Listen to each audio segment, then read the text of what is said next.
Georgia ട്രിപ്പിലെ ഏറ്റവും unforgettable experience ഏതാണെന്ന് ചോദിച്ചാൽ ഒരു ഡൗട്ട് പോലും ഇല്ലാതെ ഞാൻ പറയുന്നത് ഇതായിരിക്കും, പാരാഗ്ലൈഡിംഗ്. സത്യം പറഞ്ഞാൽ ആദ്യം ഇത് ചെയ്യണമെന്ന് പറഞ്ഞപ്പോൾ എക്സൈറ്റ്മെന്റിനേക്കാൾ പേടിയായിരുന്നു കൂടുതൽ. കാരണം നമ്മൾ സാധാരണ നിലത്ത് സേഫായി നടക്കുന്ന ആളുകളല്ലേ. പക്ഷേ ഇവിടെ ഒരു മലയുടെ മുകളിൽ നിന്ന് നേരെ ആകാശത്തേക്ക് അത് ചിന്തിച്ചപ്പോൾ തന്നെ ഉള്ളിൽ ചെറിയൊരു ടെൻഷൻ തുടങ്ങി. ഇത് വേണ്ടായിരുന്നു എന്നൊരു മൊമെന്റ് തോന്നി. പക്ഷേ അതേസമയം ജീവിതത്തിൽ ഒരിക്കലെങ്കിലും ചെയ്യേണ്ട എക്സ്പീരിയൻസ് പോലെ ഒരു ഫീൽ ഉണ്ടായിരുന്നു.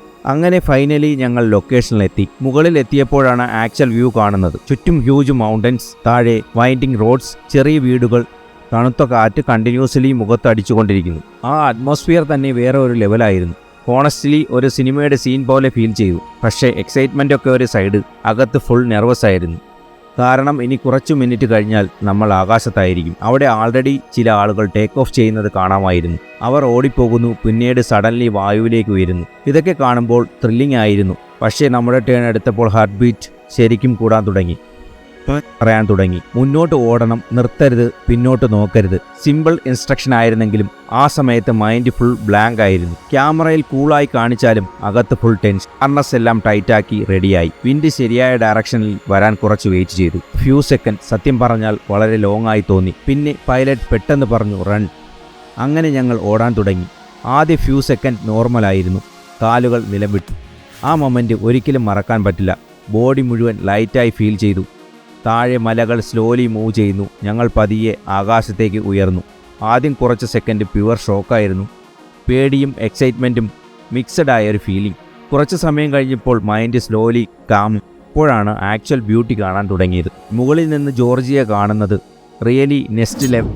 റോഡ് ടോയ് പോലെ തോന്നും. കാർസ് ചെറുതായി തോന്നും. മൗണ്ടൻ എൻഡ്ലെസ് ആയി സ്ട്രെച്ച് ചെയ്യുന്നത് പോലെ. എല്ലാം ഒരു അൺറിയലായി തോന്നി. ഒരു ഡ്രോൺ ഷോട്ട് പോലെ. പക്ഷേ റിയലിൽ കാണുമ്പോൾ അതിൻ്റെ ഫീൽ കംപ്ലീറ്റ്ലി ഡിഫറൻ്റ് ആണ്. സിറ്റി നോയ്സ് ഒന്നുമില്ല, ഹോണില്ല, റഷില്ല, ആളുകളുടെ ശബ്ദം പോലുമില്ല. Just wind sound. ആ തണുത്ത കാറ്റ് മുഖത്തടിക്കുമ്പോൾ ഒരു ഫ്രീഡം ഫീലിംഗ് ഉണ്ടാവും. ഓണസ്റ്റ്ലി അത് വേർഡ് കൊണ്ട് എക്സ്പ്ലെയിൻ ചെയ്യാൻ കുറച്ച് ഡിഫിക്കൽട്ടാണ്. ചില മൊമെൻറ്റ്സ് ഉണ്ടല്ലോ, ക്യാമറ ക്യാപ്ചർ ചെയ്യും, പക്ഷേ ആക്ച്വൽ ഫീലിംഗ് ക്യാപ്ചർ ചെയ്യാൻ പറ്റില്ല. ഇതും എക്സാക്ട്ലി അങ്ങനെ തന്നെയായിരുന്നു. ആദ്യം വീഡിയോ ഷൂട്ട് ചെയ്യണം, ആംഗിൾ നോക്കണം എന്നൊക്കെ വിചാരിച്ചു. പക്ഷേ സ്കൈയിൽ എത്തിയ ശേഷം ക്യാമറ പോലും മറന്നു. ജസ്റ്റ് ആ വ്യൂ എൻജോയ് ചെയ്യുകയായിരുന്നു. ഒരു സൈഡ് ഹ്യൂജ് മൗണ്ടൻസ്, മറ്റൊരു സൈഡ് വാലി, മുകളിൽ ക്ലിയർ സ്കൈ.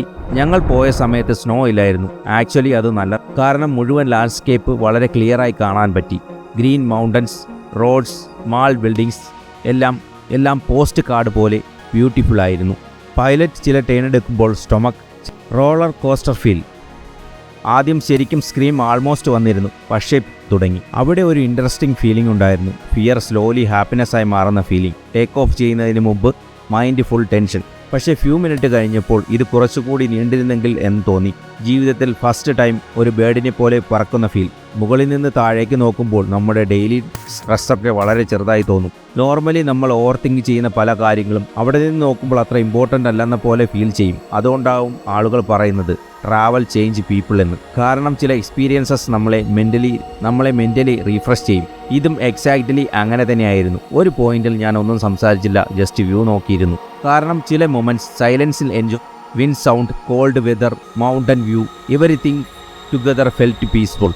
അതേസമയം ത്രിൽ വേറെയും ഉണ്ടായിരുന്നു. പീസും അഡ്രിനാലിൻ റഷും ഒരുമിച്ചുള്ള ഫീലിംഗ്. അതായിരുന്നു ഈ എക്സ്പീരിയൻസിൻ്റെ റിയൽ ബ്യൂട്ടി. കുറച്ച് സമയം കഴിഞ്ഞ് പൈലറ്റ് പറഞ്ഞു ലാൻഡിംഗ് ടൈം. സത്യം പറഞ്ഞാൽ ലാൻഡിംഗ് അടുത്തപ്പോൾ കാരണം ഈ റൈഡ് അവസാനിക്കാനിരിക്കുകയാണ്. സ്ലോലി താഴേക്ക് ഇറങ്ങാൻ തുടങ്ങി. ഗ്രൗണ്ട് അടുത്തു വരുന്നു.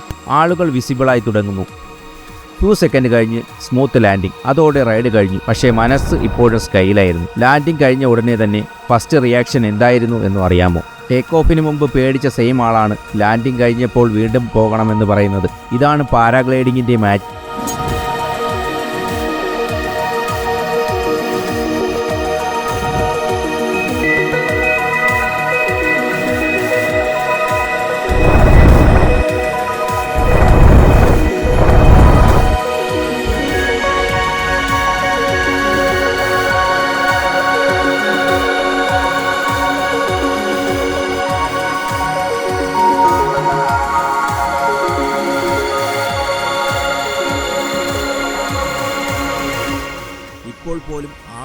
കാണുമ്പോൾ ആ തണുത്ത കാറ്റും ആ വ്യൂവും ഓർമ്മ വരും.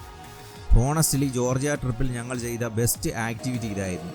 ഫോട്ടോ നൈസായിരിക്കും, വീഡിയോ സിനിമാറ്റിക് ആയിരിക്കും, പക്ഷേ റിയൽ എക്സ്പീരിയൻസ് നെക്സ്റ്റ് ലെവൽ. നിങ്ങൾ ഒരിക്കൽ ജോർജിയ പോകുന്നുണ്ടെങ്കിൽ അവിടെ പാരാഗ്ലൈഡിംഗ് ട്രൈ ചെയ്യാനുള്ള ചാൻസ് കിട്ടിയാൽ ഒരിക്കലും സ്കിപ്പ് ചെയ്യരുത്.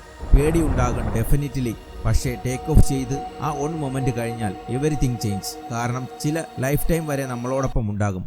ഇതും അങ്ങനെ ഒരു മെമ്മറിയാണ്.